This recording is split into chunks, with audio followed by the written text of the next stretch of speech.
Chef G really wired his girl 100 racks, straight from prison. Not 10.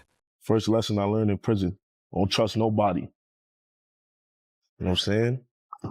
Trust yourself. Trust yourself. Not 20. A full $100,000. A loyalty bonus. And just weeks later, photos deleted, unfollows, I'm single by choice. Then rumors start flying, leaked footage, messy drama. And the craziest part? Bro can't even defend himself because he's locked behind bars. And that's where everything fell apart. If you've been anywhere near the internet this week, you already know. The street's been talking. And when I say talking, I mean talking. Twitter, Instagram, TikTok, blogs, everybody got an opinion. Because this story sounds like a movie, but it's real life. It's always going to be tough, you know what I'm saying? That's something very hard to prepare for. Back in October 2025, Chef G turned himself in to start serving a 5-year sentence after pleading guilty to attempted murder and conspiracy charges tied to a massive Brooklyn gang indictment. And anybody who's ever had someone locked up knows how that first stretch feels. It's different. Calls get scheduled like appointments, visits planned weeks ahead, letters instead of late-night talks. Your whole relationship turns into trust and patience. No hugs, no dates, just faith. And if either person slips even a little, the whole thing collapses like a house of cards. About a month into his bid, November 2025, something wild happened. During a prison visit, Chef G wired his girl $100,000. Let that sink in. $100,000 from a cell. Think about that. This man had to coordinate that whole move from behind bars, make calls, line it up through whatever channels he had, trust everybody involved, and then trust her. Screenshots of the transfer started circulating online like wildfire, clear as day. Date, amount, everything. No debate. The money was real. So the only question left was, why? Some people called it romantic, real love, stand-up dude, a man rewarding loyalty. They said he was taking care of the woman holding him down while he did time. A thank you gift, a loyalty bonus. But the other side, way louder. Comments like, bro just funded her new life with somebody else. She did the race with that money. Man got played. Because let's be honest, sending 6 figures while you're locked in a cell with zero control over what's happening outside, that's not just love, that's a gamble. You're betting your money, your heart, your reputation, all on one person. And for a few weeks, everything looked cool. No drama, no noise, just silence. Like a family, you know what I'm saying? It's really hard to not be part of certain things in the neighborhood as you're growing up, you know what I'm saying? You automatically be involved with certain. Then January hit, and the signs started showing. They unfollowed each other. Every couple photo, gone. Deleted like it never existed. And in the social media age, we all know what that means. That's not cleaning your page. That's a statement. That's, we done. Then she posts, don't associate me with any man. I'm single by choice. Now, normally, cool. Independence, self-love. But posting that right after a man just wired you $100K from prison? Yeah, the internet went nuclear. Reaction videos everywhere, blogs cooking her, comment sections turned into courtrooms, everybody playing judge and jury. People calling her a gold digger, others saying, y'all don't know how hard it is to wait 5 years. And that's true too. Prison relationships break people. Not everybody built for that. But the timing? Terrible. And that's what made it hurt. And here's the crazy part. This wasn't even the first red flag. Right before he turned himself in, cheating rumors already surfaced. She denied it, said it was fake. Old texts, internet gossip, most people let it slide. But now, with the unfollows, the posts, the breakup, folks started connecting dots, replaying everything. Because once the internet decides the story, the truth doesn't even matter anymore. Memes become evidence, jokes become facts. And the verdict was already stamped. She took the bag and dipped. Fair or not, that's the narrative. And in hip-hop, a disloyal label sticks forever. This is what I remember, you feel me? So boom, scrolling on the gram. Look, I'm scrolling on the gram one day, you feel me? I see her. And I remember I didn't want to hit her up on some, you feel me, on some hot eyes or send no, some regular shit. So I just say, yo. You like, well, you gonna send her some shit? Yeah, I'm like, yeah, like some everybody else ain't sending her. So I just say, yo, on some New York shit, yo, you feel me? And look, Nada, she hit me back. I know she probably was thinking like, what the f? So she hit me back like, yo. It was over after that.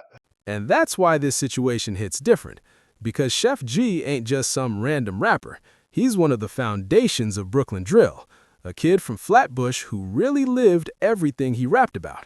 So when people saw him show love like that, just to end up embarrassed, it felt personal to the culture, like watching one of your own get played.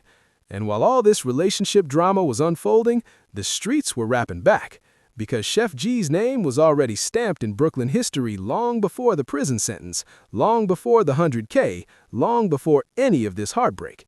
His war with 22 Gs, that wasn't internet beef. That wasn't clout chasing. That wasn't two rappers arguing for streams. That was real-life tension spilling into music. Crips versus GDs, blocks versus blocks. Years of pressure finally turning into diss tracks. Brooklyn drill wasn't just sound effects and sliding 808s. It was street politics with a beat. Every bar meant something. Every line had history behind it. So when Chef dropped records like No Suburban and started trading shots with 22 Gs, the city felt it. Because this wasn't entertainment.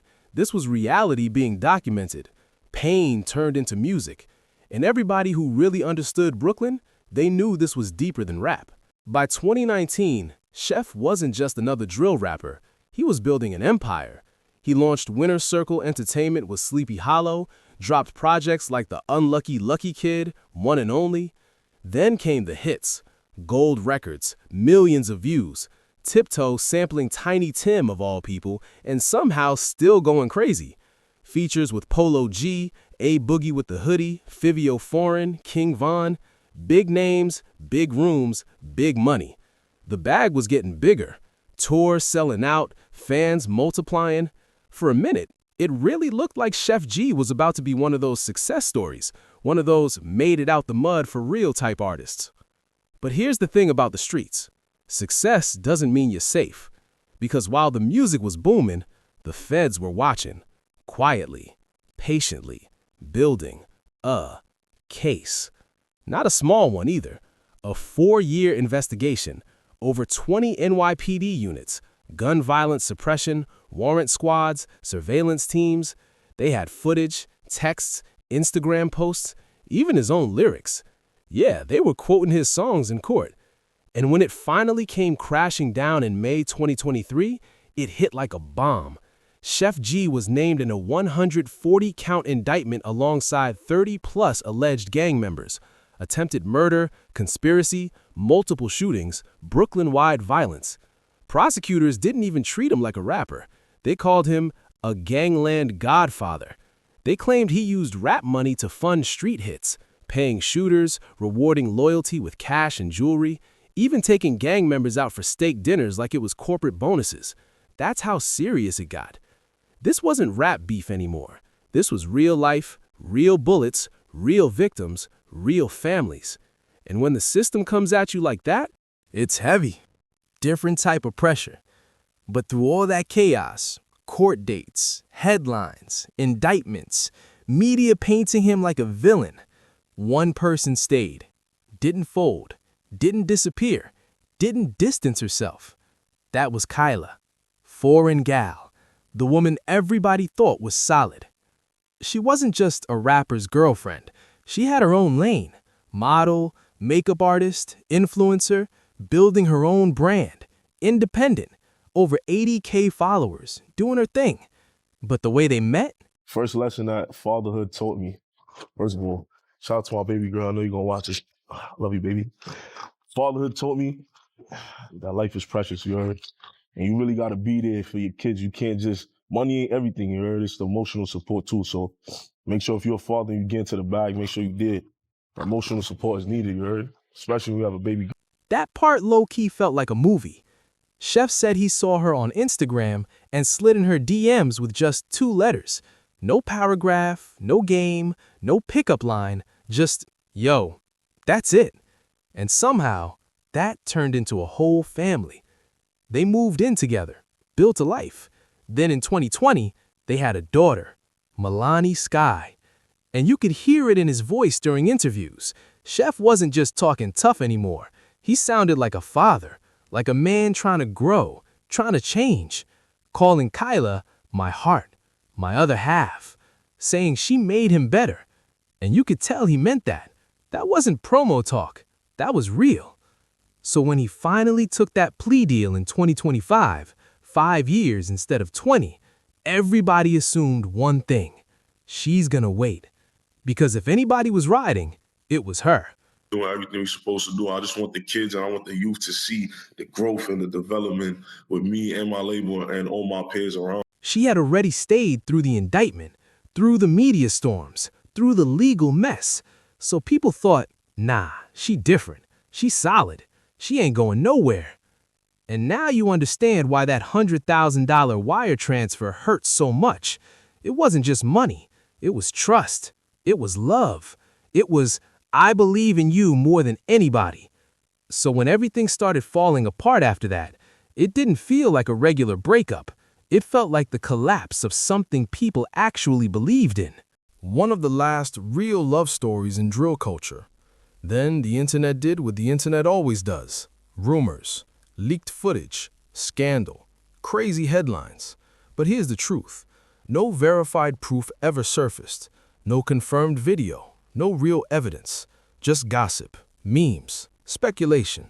But sometimes, the rumor hurts worse than the truth. Because reputation in hip-hop, that's everything. And when you're sitting in a prison cell, with years left, and the whole world laughing, you can't even defend yourself. You just gotta sit there and hear about it through secondhand calls and whispers. No closure, no answers, just your thoughts. And that's the part people forget. Behind every meme, behind every joke, there's still a real human being, locked in a cage, dealing with heartbreak alone. ChefG even showed up at a Donald Trump rally in the Bronx in May 2024, and that alone sparked controversy. First lesson I learned in prison, don't trust nobody. You know what I'm saying? Trust yourself. Trust yourself. Some people called it opportunistic. Others said it was authentic. But love it or hate it, the point was clear. This was a man trying to reshape his narrative, trying to be seen as more than just a drill rapper, more than a case number, more than a headline. And now, none of that matters to the internet. Right now, the only story people care about is the $100,000 wire transfer and the breakup that followed. That's it.